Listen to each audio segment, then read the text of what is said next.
C'est nickel. Donc bonjour, je m'appelle Sadia, j'ai 34 ans et je suis coproducteur du film La Cité Rose. Et en parallèle, je dirige un centre d'animation culturelle à Paris dans le 19e. Ok, d'accord. En gros, c'est mon ami Julien Abraham, qui est réalisateur, Ok.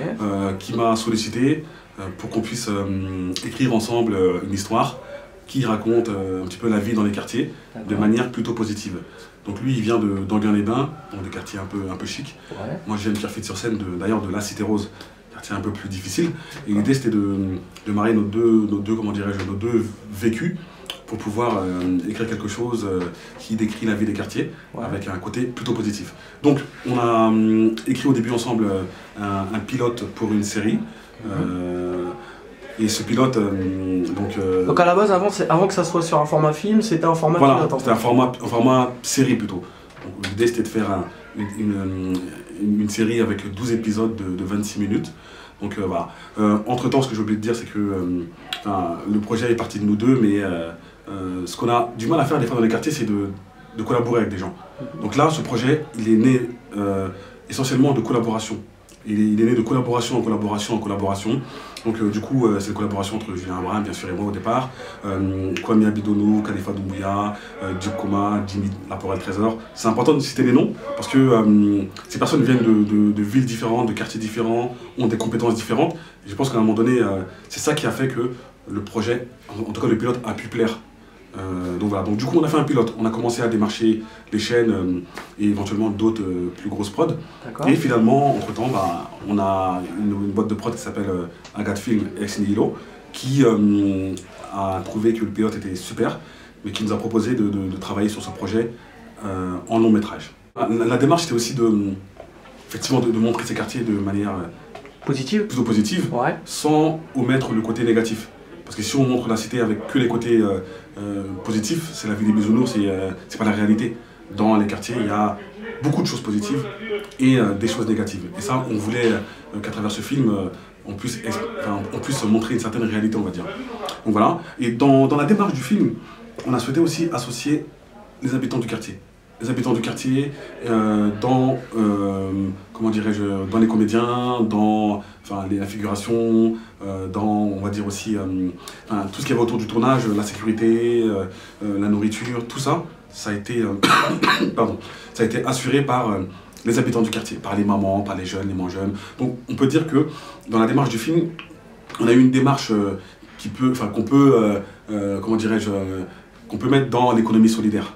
Parce qu'on a apporté de l'économie dans le quartier. On a fait bosser des boîtes, on a fait bosser des jeunes du quartier qui d'ailleurs ont eu leur première fiche de paye dans ce tournage. Pas tous, hein, mais bien sûr, mais en tout cas une grosse partie des plus de 150 personnes qu'on a fait bosser ont eu leur première fiche de paye à la fin du tournage. Donc rien que ça déjà, c'était, pour moi en tout cas, c'était une fierté d'avoir donné du boulot à tout ce monde-là et qu'à la fin du tournage, on voit les jeunes et tout le monde avec fierté leur fiche de paye, voilà, ça déchire. Moi, je pense qu'on ne peut pas tout faire tout seul, en fait. Et ça, il faut qu'on se mette dans la tête. À un moment donné, chacun a des compétences. Et c'est clair que si chacun garde ses compétences pour ses projets personnels, c'est peut-être bien, hein, ça peut faire avancer les choses, mais peut-être qu'en t'associant avec une autre personne qui a des compétences dans un autre domaine, mais qui peuvent t'apporter dans ton projet, ça peut te permettre d'avancer encore plus vite et de manière, sans trop te fatiguer, quoi. Donc, en tout cas, nous, on n'a pas cherché à s'approprier à 100% le projet. Un projet, c'est quelque chose qui naît, qui évolue. Et si vraiment on veut que le projet aboutisse, quand on est bloqué, il ne faut pas qu'on hésite, quoi. Faut pas qu'on hésite à faire appel à des personnes compétentes. On a commencé à écrire en 2008, le pilote. Ouais. Donc, on a tourné le pilote en 2008. Je ne dis pas de bêtises, oui, en 2008. Et donc, entre 2008 et 2009, on a commencé à démarcher. Ce que j'ai pas dit avant, c'est qu'en 2009, on a signé avec une première boîte de prod pour un long métrage, avec la boîte de prod qui a produit La Horde, en Capture the Flag, avec Raphaël Rocher. Et donc finalement, ça a pris plus de temps que prévu. Donc nous, entre-temps, on a pu, faire un accord à l'amiable, rompre le contrat et reprendre nos démarches. Parce qu'on ne voulait pas attendre trop longtemps, quoi. Et donc on a pris nos démarches et en 2010 on a signé le contrat définitif avec Agathe Film. Donc ça a pris beaucoup de temps. On a tourné en 2011 le long métrage, parce que ça demande quand même une préparation assez conséquente. Et voilà. Et donc il sort en 2013 dans Dans quelques jours. Donc c'est vrai que ça fait un bout de temps, ça a pris du temps, mais voilà, enfin, c'est comme tout projet, hein. À un moment donné, il y a des choses qui n'avancent pas comme tu le souhaites, ou bien à un moment donné, comment dirais-je, au niveau du travail, bah, ça demande peut-être plus de travail qu'on le pensait. Et voilà, donc ça a pris beaucoup de temps, mais on est content que ça sorte dans les prochains jours. Déjà, il y a une chose qui était importante pour nous. Nous, on ne voulait pas écrire le projet et le balancer comme ça. On voulait être en production. On voulait, au même titre que d'autres producteurs, arriver en disant on a mis des sous et on veut encore mettre des sous pour ce projet et on veut être coproducteur. Sans, comment dirais-je, sans complexe. D'entrée de jeu, enfin, nous, on ne s'est pas forcément posé la question. À un moment donné, dans les quartiers, il y a des producteurs qui peut-être n'avancent pas, enfin, n'arrivent pas à sortir des films comme comment dirais-je, les gros films d'Hollywood et tout. Mais il y a plein de gens qui font des choses. Et ils sont peut-être moins connus, sont peut-être moins, comment dirais-je, ils arrivent peut-être moins à aboutir sur des choses plus concrètes, on va dire, mais ils font des choses. Et nous on ne voulait pas venir avec cette position de les petits jeunes de quartier qui font un film, enfin voilà. On est arrivé, on a ouvert une société, on s'est dit voilà, on veut maîtriser effectivement le projet, en tout cas bon, de A à Z. Donc ça c'est important de le savoir, on a été associé à toutes les phases, enfin c'est notre projet, mais bon, après bon, quand le film est monté, il passe dans les mains d'un distributeur, et voilà, enfin, et lui, en tout cas le distributeur qui est UGC, nous a associés à toutes les phases, comment dirais-je, toutes les phases qui concernaient la sortie du film. Après bon, je ne vais pas dire qu'on a eu des bâtons dans les roues, on a été comment dirais-je, bridés ou bloqués, mais c'est clair qu'un film comme celui-ci, qui parle des quartiers, qui je le pense, les quartiers ont souvent une image négative. Un film sans casting, parce que dedans, déjà les gamins, les rôles principaux des gamins, ils n'ont jamais fait de cinéma. On a quelques comédiens dedans qui en ont déjà fait, mais bon, voilà, pour les médias, pour tout ça, c'était un film sans casting. Donc déjà là, peut-être au départ, on a peut-être ressenti, comment dirais-je, ce côté où on se dit, enfin, on a du mal à accéder aux médias, etc., mais avec du recul, avec la réflexion, on se dit, c'est un peu normal aussi. On n'a pas de casting, on n'a personne, enfin voilà, c'est pas un gros film, c'est un petit budget. Donc du coup, à ce moment-là, enfin à ce niveau-là, je dis pas qu'on a été bloqué, mais des fois on a tendance aussi à se mettre des barrières nous-mêmes.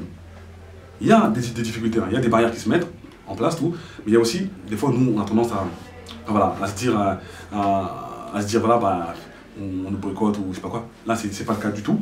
Et moi je pense que c'était plutôt à nous de prouver aussi ce qu'on pouvait faire. Donc en conséquence, bah, nous, enfin je vais pas te cacher, hein, pour pouvoir aller plus vite et pour pouvoir toucher le plus grand nombre au cœur des quartiers partout en France, on a mis en place un système d'ambassadeurs de la Cité Rose. Donc bon, c'est un grand mot ambassadeur, hein, mais l'idée c'était enfin avec notre expérience dans le milieu associatif, nos réseaux dans le milieu associatif et culturel d'ailleurs, on a fait appel à des amis ou à des amis de nos amis en leur demandant s'ils voulaient bien être ambassadeurs de la Cité Rose dans leur ville. Donc quand je dis ambassadeur, c'est en gros s'ils voulaient bien représenter le film La Cité Rose dans leur ville, tout simplement en communiquant sur le film sur les réseaux sociaux, par texto, par MMS. On leur a envoyé un pli avec quelques affiches et des flyers. Enfin voilà, pour que cette communication soit d'une part généralisée sur la France et qu'elle soit moins, comment dirais-je, moins virtuelle. Moi je préfère 1000 fois que mon pote que je connais depuis 10 ans vienne me voir avec un flyer du film de son pote. Je préfère 1000 fois mieux ça que de voir des flyers déposés dans une MJC et que je prends comme ça, quoi. La communication passe différemment, et donc voilà. Donc ça a permis de peut-être, je spécule, mais bon, ça a permis de faire prendre conscience en tout cas à ceux qui avaient les clés en main pour pouvoir enfin, voilà, mettre le paquet sur la communication, de débloquer des choses, quoi. De débloquer des choses, enfin, voilà, d'y aller, quoi. D'accord. Moi je pense qu'à un moment donné, effectivement, on se met des barrières des fois. On se met des barrières en pensant que on va nous bloquer, on ne donnera pas la parole, on ne donnera pas notre chance. Ce qui n'est pas faux, hein. C'est vrai, hein, c'est une réalité aussi en France actuellement. Il y a plein de projets qui meurent avant d'avoir vu le jour. Ça c'est une réalité. Il y a effectivement peut-être des personnes qui d'office ont des préjugés sur les personnes des quartiers. Mais moi je pense qu'à un moment donné c'est à nous aussi de défoncer les portes. C'est à nous de défoncer les portes sans forcément employer la violence, ou sans forcément employer, comment dirais-je, la force. Hein. À un moment donné, il faut les défoncer de manière intelligente. Moi, je pense que ce qui a peut-être défoncé ces portes, nous, c'est le fait d'avoir fait un pilote de qualité. On a fait un pilote, on a mis l'argent qu'il fallait, on a fait un pilote qui était vraiment de bonne qualité, qui a plu dès le début. Hein. Il a plu aux différentes chaînes, il a plu à des personnes du milieu. Donc là, on s'est dit qu'il y avait un truc à faire, quoi. Et donc le fait d'avoir fait ce pilote, d'avoir pris les risques de faire ce pilote, d'investir dedans, d'ouvrir une société, ça te permet de rattraper un petit peu le niveau. À ce moment-là, les partenaires sont face à des partenaires. Ils sont face à une boîte de prod. Ils ne sont pas face à des jeunes de quartier qui ont un projet. Et ça, c'est hyper important. C'est hyper important de se faire confiance aussi. Hein. Sans prétention. Moi, au milieu du cinéma, je ne suis pas du milieu du cinéma. Hein. Moi, il m'arrive d'être dans des discussions où on parle de films. Je suis incapable de donner, de comprendre ce qui se passe, même de rentrer dans le sujet. Je ne suis pas dans le milieu du cinéma. Mais, voilà, un projet, des projets associatifs, on en a fait plein, des projets d'entrepreneuriat aussi, on en a fait plein. Voilà, il y a certains codes qu'on a acquis depuis un bout de temps. Et voilà, après, il faut foncer, quoi. À un moment donné, il faut qu'on fonce, il faut qu'on y aille pour pouvoir aller jusqu'au bout, sinon on ne fait plus rien sinon. En tout cas, merci. Merci pour ces réponses. Ouais, merci beaucoup.